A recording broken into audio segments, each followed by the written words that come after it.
welcome. I'm so happy to see your faces. Thank you so much for being here. Most importantly, I want to thank you for the big support of Naked Money meetings. I appreciate your pre-orders. That's why you're here. And so I just wanted to give you a little sneak peek into what the book is, and then give you the opportunity to ask any questions you might have so that you can really dive into the content even before the book comes out. You'll be like a money block expert before the rest of the world is. The big question that everybody always asks, what is a naked money meeting? Like, what does that even mean? And what a naked money meeting entails is basically being real and raw with your finances. Because what a lot of people do is one of two things. They either pretend things are better than they actually are, or they pretend things are worse than they actually are. But what we really want to do is get to the place where, whether you are single or whether you're partnered or whether you used to be in a partnership or whether you maybe one day want to be in a partnership again, that you're really able to see things for how they are and communicate about money how it actually is, so that you can actually have the transformation that you want. Okay. And now let's get into the whole point of why we're here. What actually is a money block? Does anyone know? You can type in the chat box if you think you have a guess. Melissa for the win. Yes, yes. Sam, yes. Lisa, yes, absolutely. A money block unconsciously drives your money behaviors. So they're the unconscious beliefs that you have that limit your ability to receive. And as everybody knows, right, money is an exchange. There's like a giver and a receiver. But when we're blocked from the exchange, we are prevented from building wealth. So any block in that kind of flow is the thing that will stop us from actually getting where we want to go. And what's happened is a lot of us just have picked these up, not even from ourselves, but from parents or from conditioning from, I don't know, like people you work for or work with. Have anybody here ever like work with somebody and you start your new job and you like have a life that you're living in, a set of beliefs that you have, and then you work with a coworker who maybe is a little negative, and after a while you start catching yourself being a little negative? Does that happen to anybody? It's contagious. Same thing with money blocks. Your money block evolved essentially because you had a set of experiences in your life, but something happened and it got locked in your memory because it evoked some kind of emotion. And then because of that, when you started to feel the emotions, your brain was like trying to figure out what it all meant. So you assigned some sort of meaning to that event and the emotion, and then it became a pattern. And what happens for a lot of people is that pattern gets played out over and over and over again, even if it doesn't serve us any longer. So patterns arise because human beings, we learn to anticipate. We also learn to react. We learn what to expect, and we decide what to accept. This is all very, very necessary for survival. The challenge in adulthood results from whether we assigned meaning that was empowering or disempowering. Because when the pattern is repeated often enough, it forms part of our identity or how we see ourselves. And so that becomes a deeply ingrained and unconscious way of being. So we walk around as fully functioning adults, or we at least look like fully functioning adults, right? With jobs and responsibilities. And yet deep down, many of us feel like we don't deserve any of it. So without even consciously trying, we're ultimately sabotaging our own happiness. And so in the financial realm, that's known as a money block. Okay. That's why you're all color coded tonight, because y'all took the quiz at nakedmoneymeetings.com and you found you had a block. How many of you were surprised by your block? Anybody? Or were you like, this made sense? Yeah, it made sense. Lorraine, you were a little surprised by your block? It made sense. It did? Yeah, I think I always knew. It's like a relationship with a partner, right? Like one that doesn't work out in the end. You're like, I don't think this is working for me. And you know that early on, but you keep doing it for a long time, right? In the hopes that it's going to get better. And it's kind of the same with the money block until one day you're like, I can't avoid this any longer. I really have to look at this. Yeah. Okay. So there are 8 major money blocks. So there's like technically hundreds of little blocks, but if we were to categorize them all to make them really simple to understand and be digestible, we could come up with 8 different categories. And so the first one is the lack block. So the idea behind this block, or the thought process that keeps coming up, is I never have enough. And so that mentality blocks the flow of wealth to your life because you struggle with receiving. Anybody here got the lack money block? Give us a wave. I see you, Carrie. I see you. I feel you. Okay, Sam's got it too. It's like a secondary block for you. Third block. Okay. And so that's what will happen, right? You'll have a primary one and then you'll have secondary ones as well. The second one is the spend block. This one is the I can't control my spending. So what's interesting is sometimes people think this means you're a crazy shopaholic, but it doesn't necessarily mean that you're buying things or that you're consumer spending. It can also mean that as soon as money comes into your life, you immediately get rid of it. So you start paying bills immediately, or you start like giving it away, or you do something so that it's not in your control. And that mentality blocks the flow of wealth because you're consistently taking action that opposes financial accumulation. So anybody here got the spend block that wants to admit it? Yes? Okay, right? That was one of mine too, my big one. Okay. Worthiness block. Now, good luck being human and not having a little bit of a worthiness issue. Okay. So this one's very common. The thought behind it is I'm not good enough to be wealthy. And the mentality blocks the flow of wealth because life doesn't give us what we need. It gives us what we believe we deserve deep down. Anybody got the worthiness block? Yeah, it's very, very common. Now, when I say life doesn't give us what we need, it gives us what we deserve or what we believe we deserve. That's not a conversation of privilege. Okay, so we're taking privilege out of that equation. We're assuming that everybody on this call is fairly privileged simply by the fact that you're able to purchase a book before it even comes out, and you're probably living a certain lifestyle or you're in a certain socioeconomic status. We are very well aware, though, that it is our job to help people who aren't as privileged as us, because there are people who they do deserve all the luxuries and all of the, the clean water and all the things that we have. And so that's not a statement about their thought process or their belief system. It's literally a systemic issue. That's not what we're talking about here today. Okay. So we are talking about all of this, knowing that we are very, very fortunate people. The next block is the intelligence block. This one is I'm not smart enough to be wealthy. So this mentality blocks the flow of wealth because when you live in the land of like always being in the future. So like when I complete this next course, then I'm going to have enough money. Or when I purchase this software, then I'm going to be organized financially. Okay. But why it blocks the flow of wealth is because money always lives in the future for you. Money doesn't live where you are today. Anybody got that block? Right. Okay, good. Thank you. All right. The next block is the hard work block. I see you. I see you, my purples. I see you. In order to make money, I need to work harder. So this mentality blocks the flow of wealth because you're trading time for money and you're not leveraging your time to grow wealth. Where's my hard workers at? Okay. So this one also is a product of certain generations, right? You probably had parents that worked crazy hard, long hours. Some of them even multiple jobs. Is that accurate?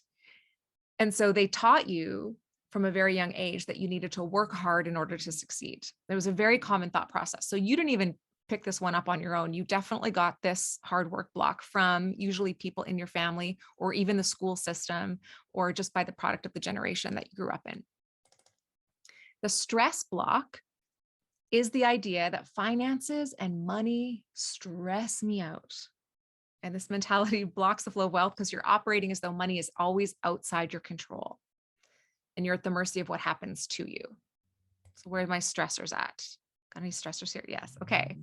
So let me give you a little secret. Okay. I'm not going to jump ahead to how you heal it all right now, but let me tell you about stress. It's a lie that stress is on the outside of you.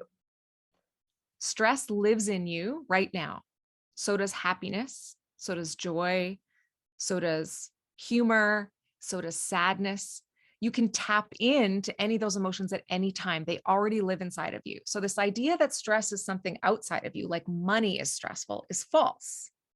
You are living in a stress state. You're just blaming money. Okay. So it's just going to be a whole shift in thinking for you. There's a couple, we'll give you all the tips and you'll read all about it in the book and you can go line by line through your life and be like, oh, I get it. I get it. I get it. And you can shift this really easily.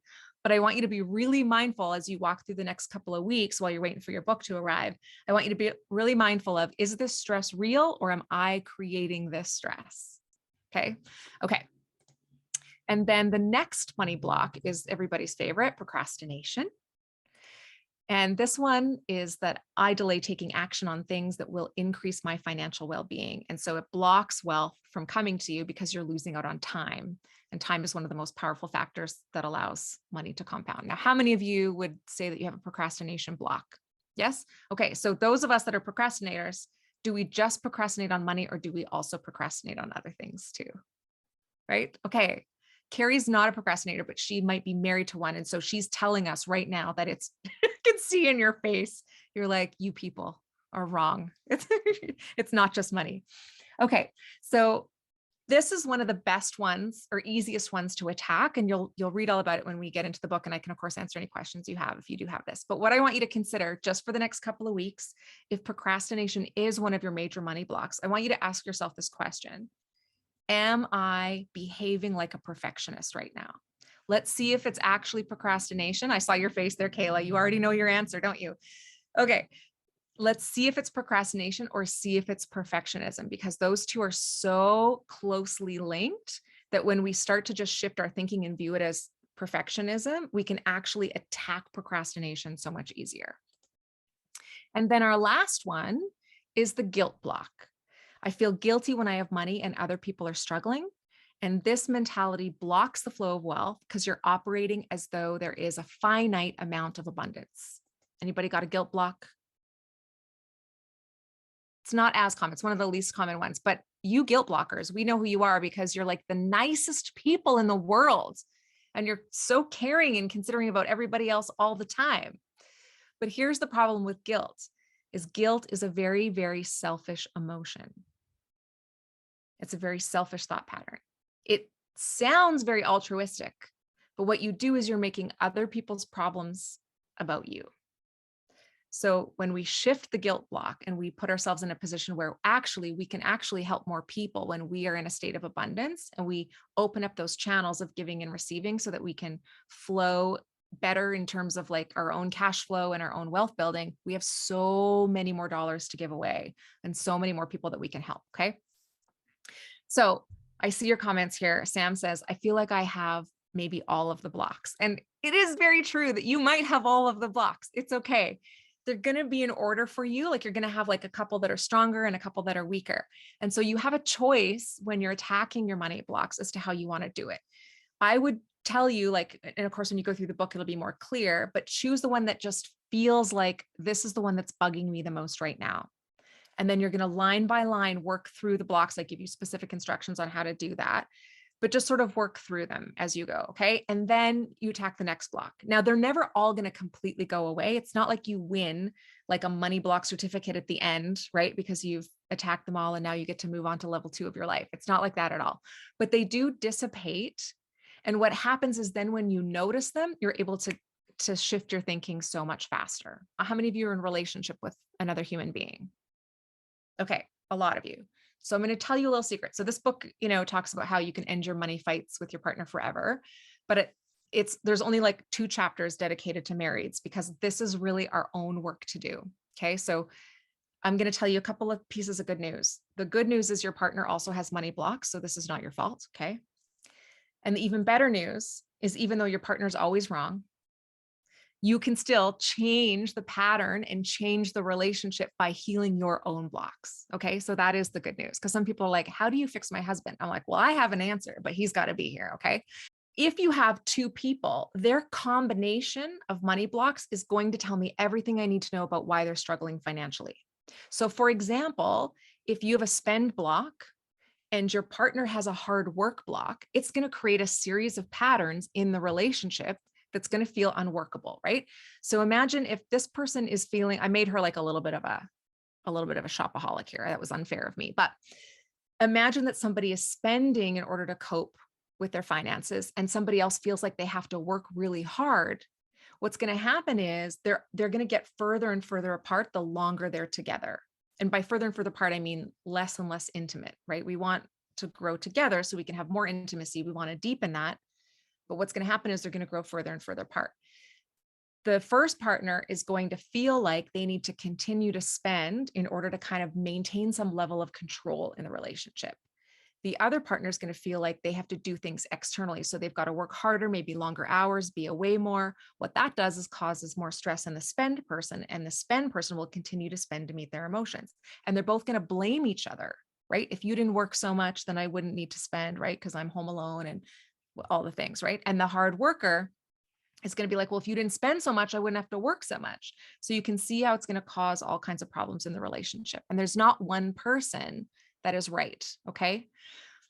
Another example would be like the worthiness block, right? If somebody was struggling with feelings of worthiness and the other partner had a lack block, what happens in this relationship is sometimes the person who's in the lack position ends up forming almost a codependent relationship. The lack people are always giving, giving, giving. They're giving more than they're getting. And the worthiness person is kind of like a giant black hole.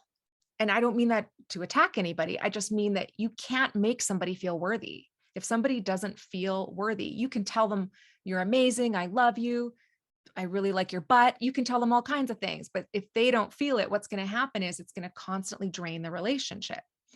And the fact that the relationship struggles with lack, the worthiness person is usually going to take it on and think it's because of them. And the lack person is going to think that the reason this person feels unworthy is because of them. And it's going to create a number of problems, as you can see in the relationship. So knowing your money block and knowing your partner's money block can really help, like, sort of give you like a greater grace and understanding as you work through your finances together. Now, the good news about all of this is I've been doing this work for so long now, that what happens is when this relationship is healed, or when one partner especially starts to heal, it only takes one, but ideally both partners then start to work on it together.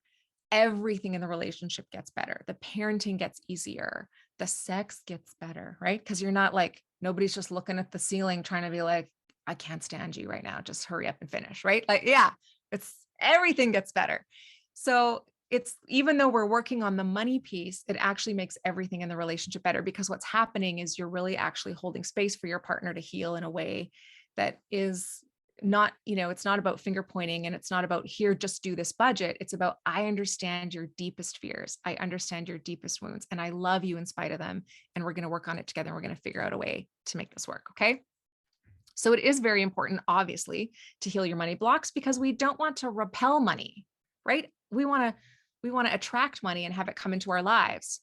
But here's a few things that nobody wants to hear. Okay. Brace yourself. You have to focus on healing your own blocks. It is not your job to point out your partner's blocks. You are not the money block police telling your partner, oh, you know why you're doing that?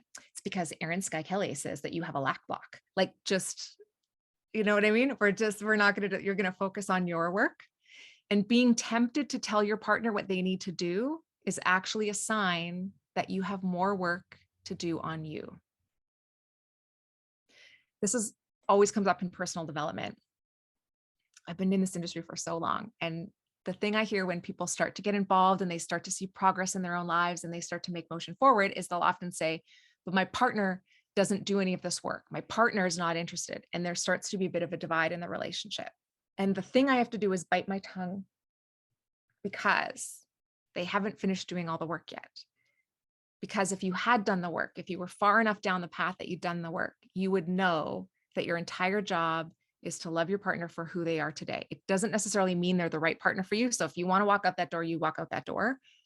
But this chasm that you're feeling is not your partner's fault, and trying to pull your partner along is not the thing that's going to transform the relationship. You fully embodying all of the things that you're meant to do, and then loving your partner wholly and completely for who they are, not trying to hold space for who they become, not trying to convince them with the carrot on the thing. Listen, if you just come to this Get the Hell Out of Debt course with me, if you come to this Naked Money meeting with Erin Sky Kelly with me, then everything's going to be better, right? Don't do any of that. Do the work for you and let your life be the example to them of what is possible if they dig a little bit deeper into their own work. Okay. So it's really important that we don't ever say to our partners, like, or even our friends, right? Sometimes it's easy to get on the phone with a friend or leave a little voice text of like, oh, can you believe this guy? I just finished a 3-day seminar and I learned all of these things, and he's sitting on the couch eating Doritos. Let him eat the Doritos. go kiss his Dorito face and just, you know what I mean? It's not our jobs to try and fix or change anybody else. But sometimes when we get into a partnership with somebody, we make their identity our identity. Okay. So just be really, really careful and really, I'm glad you needed to hear that. I'm always nervous. I'm like, do I sound like I'm lecturing? But it's so important to even this work. If you're trying to drag somebody along with you, it's going to delay your progress. And the best thing you can do to change the pattern, because of course it takes two people to make a pattern, is you're going to break the pattern for you. You're going to interrupt the pattern for you and heal here. And they're going to be like, whoa, what's up with Molly?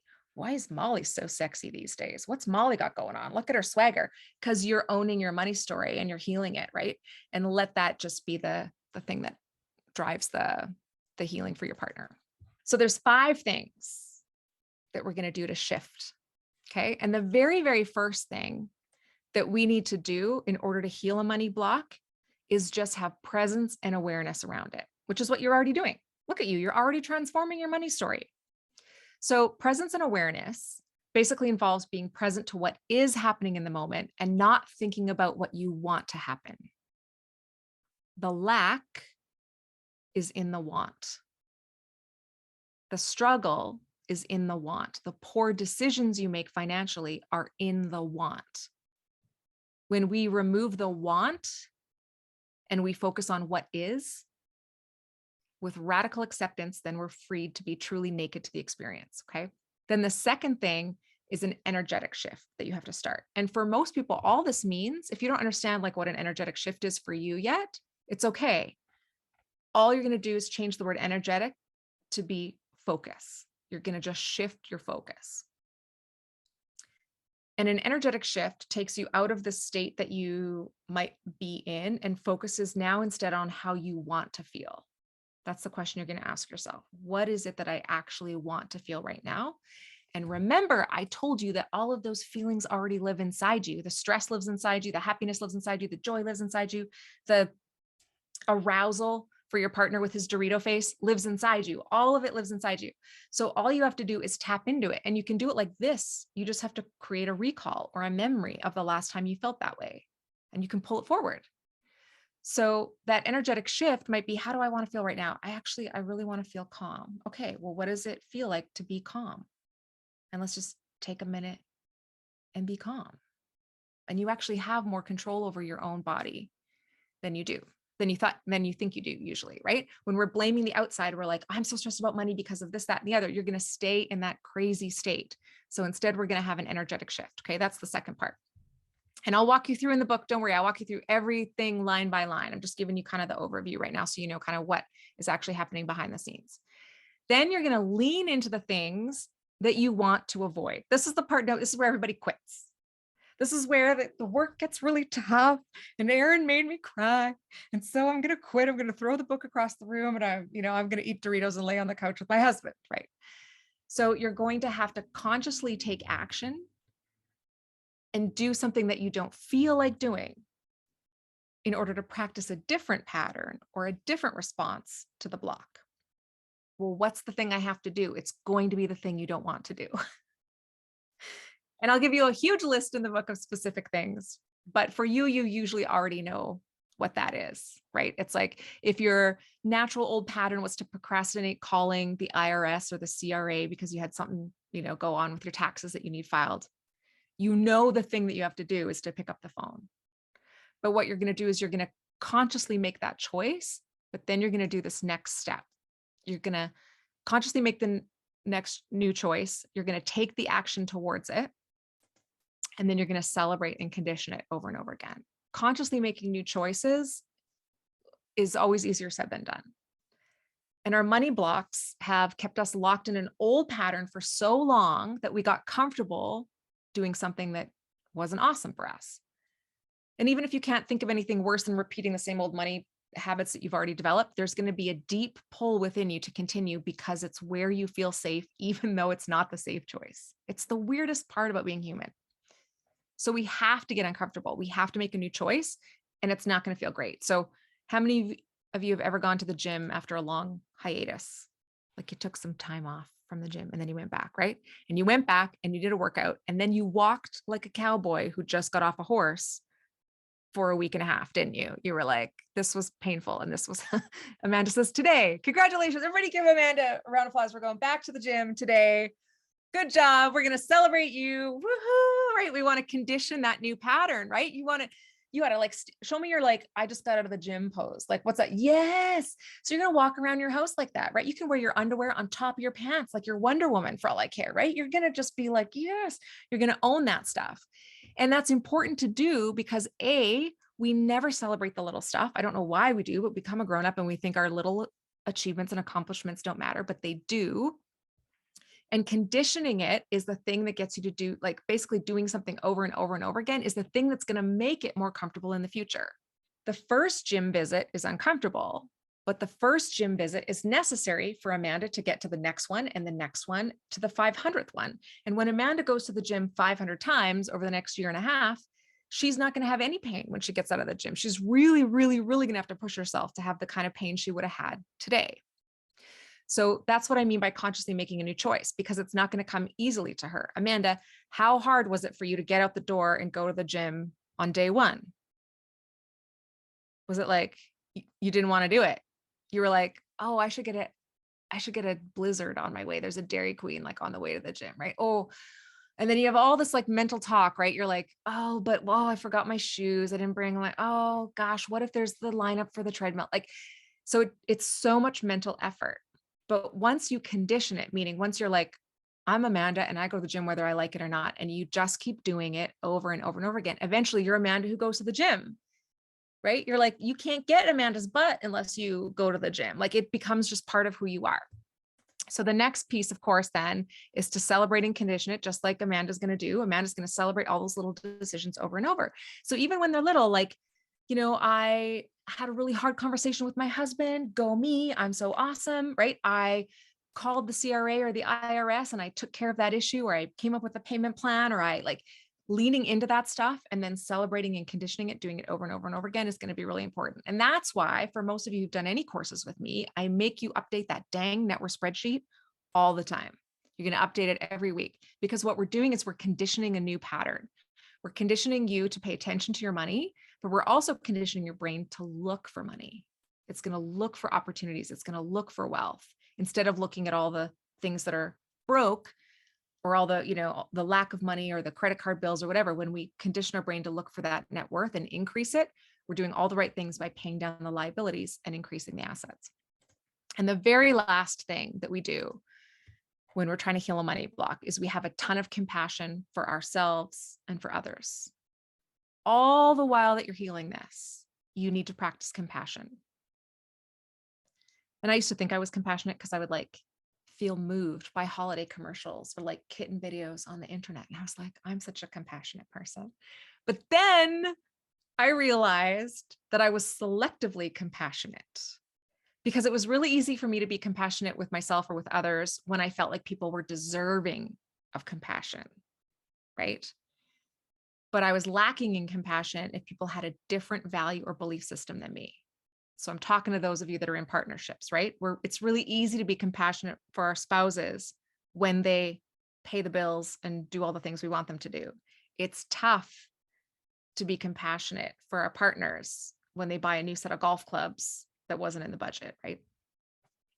So the truth is that almost every human being on earth, I would say every human being, but I just watched the Shiny Happy People documentary, and I'm not sure about Jim Bob right now. So, but almost every human being on earth deserves compassion on some level. And when we can approach life with that perspective, our own relationship with money will change for the better. Okay, so that's basically the overview. Now I get very specific in the book, and you're going to get I'm so excited for you to get the book.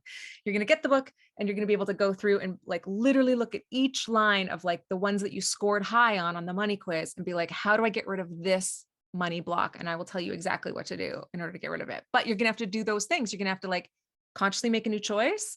You're going to have to condition the new choice over and over and over again. And you're going to have to celebrate it every time you're going to do it. And you're going to have a ton of compassion for the people that don't do it. But I know you're gonna, because you're all like a compassionate group of people. Y'all have been so good. I so appreciate your time, and I'm so pumped that you're gonna be my first readers, and I can't wait. I want your honest thoughts. And here's the other thing I want to tell you. I really need your reviews of the book when it comes out, like your honest reviews. You can be like, this book should wipe a donkey's ass. You can say that, but the review helps. Even if it's bad, it helps. So you got to go on Amazon or wherever you purchase the book from, your little bookseller, and write an honest review of the book when it comes out. Will you pinky swear me? The reason I'm saying this is because I did a terrible job with Get the Hell Out of Debt of asking for reviews. And I learned later how vital it was. And so I'm going to just be really bold and brave up front and ask for what I need, because I really, really do need those reviews. So I thank you so much for everything.